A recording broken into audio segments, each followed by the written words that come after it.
ओम श्री सिद्ध भैरवाय नमः. आता आपल्याला थोडक्यात सुखमुनी व्यास यांची माहिती सांगतो. ज्या वेळेला पराशर ऋषी नावेमध्ये बसून चालले होते, मोठा तपस्वी होता. पण तपस्वी माणूस जरी असला तरी तो विषय पुढं आला का तो विषयापुढं अंध होतो. बघा, विश्वामित्राने 60,000 वर्ष तप केले आणि मेनका पुढं आली तर त्याचं तप भंग झालं. तसं पराशर ऋषी ज्या वेळेला ती मत्स्यगंधा सत्यवती होडीमध्ये उडी चालित होती आणि त्याला विषय तयार झाला आणि त्याने सांगितलं, बा मला भोग दे. तिनं सांगितलं, मी कोळ्याची मुलगी, माझ्या अंगाचा वास येतो. त्याने त्याला श्वास केला. मग तिनं सांगितलं, मी कुमारिका आहे, तुम्ही भोग दिलं मला मुलगा होईल, माझं कुमारिकपण जाईल, तुझं कुमारिकपण जाणार नाही. दिवस आहे आणि दिवसा करतो त्याने अंधार पाडला. आपण याच्यामध्ये होडीमध्ये पाण्यात आहे, त्यांनी पाण्यापासून 2 फूट वर एवढं सामर्थ्य होतं, पण त्याला विषय आवडताना नाही. म्हणून ह्या जगामध्ये विषय आणि स्वार्थ याच्यापासून मोठे युद्ध झाले, भानगडी झाल्या, दुःख सहन करायला. विषय आणि स्वार्थ हा सगळ्यात भयानक आहे. आणि मग तिला भोग दिला आणि तिला तो निघून गेला आणि त्याच्यापाशी व्यास मुनी जन्माला आले. व्यास जन्माला आला आणि तो निघून गेला. तिचं कुमारी पण गेलं नाही. आणि तो व्यास त्या व्यासाचं हे जे आपण म्हणतो ना आदिवासी, तर तो दक्षिण भारतामध्ये त्यांनी त्याचं साम्राज्य स्थापन केलं. आणि आदिवासी नाही आदिव्यासी, तर हे जे व्यासाचे पूर्वज आहे हे खरे ब्राह्मण आहे. आणि तो तपस्वी, त्याने लग्न केलं आणि त्याला तिची बायको गरोदर होती. कंप्लीट 12 वर्ष तो बाहेर येईना. आणि मग त्यांनी भगवंताची स्तुती केली, माझी बायको गरोदर आहे. भगवंताने सांगितलं, आनंद झाला. अरे नाही आनंद झाला, 12 वर्ष झाले, 9 महिन्यात मुलगं बाहेर येतं आणि हा 12 महिन्यातून बाहेर येऊ नाही राहिला. आणि मग भगवंतानी आतमध्ये प्रवेश केला आणि त्या सुखाला सांगितलं, का रे बाबा, अरे तू बाहेर ये. नको बाबा, तुझी जी माया आहे ना, तुझ्या मायानं अनेक लोकांना संकट दिले, दुःख दिले आणि मी त्या मायाला घाबरतो, मी बाहेर येणार नाही. आणि मग त्यांनी सांगितलं, माझी माया तुला काय करणार नाही, तू बाहेर ये. आणि मग तो बाहेर आला. बाहेर आल्यानंतर अंगात कपडा नाही आणि काही नाही आणि तो डायरेक्ट पळायला लागला.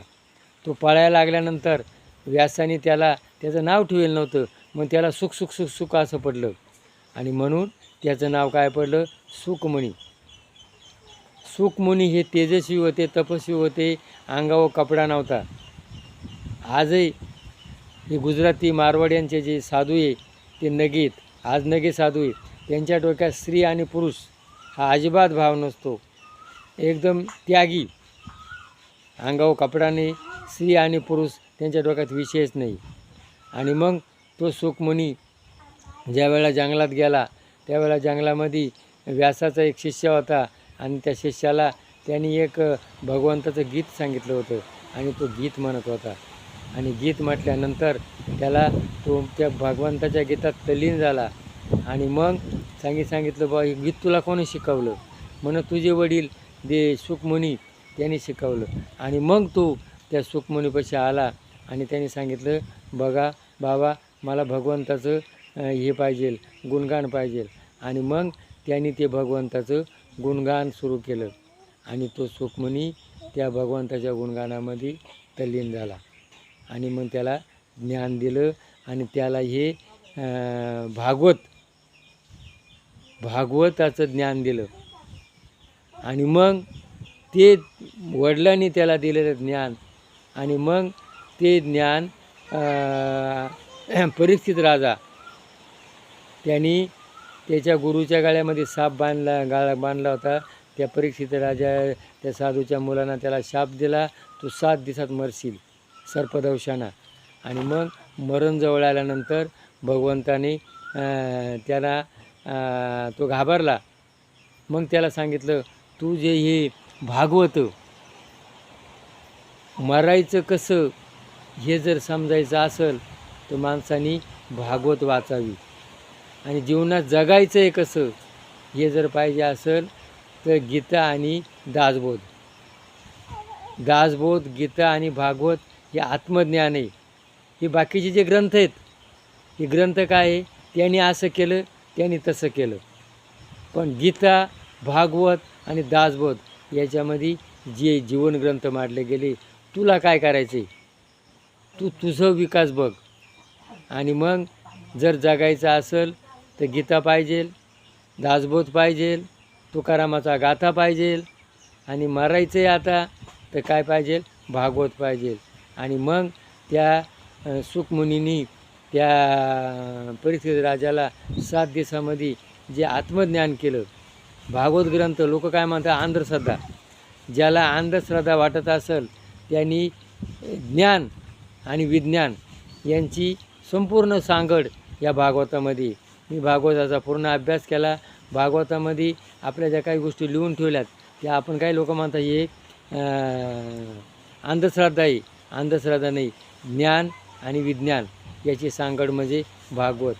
तर गीता भागवत करीती श्रवण, अखंड चिंतन विठोबाचे. तर ज्याला आत्मज्ञान करायचं असेल त्यांनी भागवत ग्रंथ, दासबोध आणि गीता, ज्ञानेश्वरी ही तुकारामाचा गाथा आपलं जीवन आहे. हे जीवन क्षणभंगुर आहे. जसं काळ्या दगडावर आपण रेग मारतो ही अटळ दिसती, तसे मरण हे अटळ आहे, कधी सांगता येणार नाही. म्हणून जीवनाचं साधन जर करायचं असेल प्रत्येक माणसाने गीता, भागवत, ज्ञानेश्वरी ही वाचलीच पाहिजे. ते आपल्या मुलाबाळांना त्याचे संस्कार दिले पाहिजे. ज्या वेळेला आपण हे संस्कार देऊ त्यावेळेला खऱ्या अर्थानं जीवनाचं सार्थक होईल. आणि मग प्रत्येकाने आपल्या जीवनाचं सार्थक करून घ्यावा. गीता, भागवत, ज्ञानेश्वरी, दासबोध हे आपणही थोडे वाचावी. आणि हा संसार आज आहे, संसार दुःख मूळ, चौकडे विंगळ, कोठे जाता सुख नाही, रात्रंदिवस तळमळ. हे घरं दारं बंगले हे जे आहे इथंच राहतं, आपल्याबरोबर काही नाही आत्मा. म्हणून वासनेच्या संगी जन्म घेणे लागे, जन्म म्हणून जडभरीत राजाने चिंतन सगळं सोडलं आणि जंगलात गेला. आणि त्याने काय केलं, हरणाचं चिंतन केलं. तो हरणाच्या चिंतनात गेला. जसं चिंतन म्हणून आपल्याला पुढचा जन्म चांगला मिळण्याकरता गीता, भागवत, ज्ञानेश्वरी आपण वाचा आणि या आलेल्या जन्माचं सार्थक करून घ्या. जय भैरवनाथ महाराज की जय.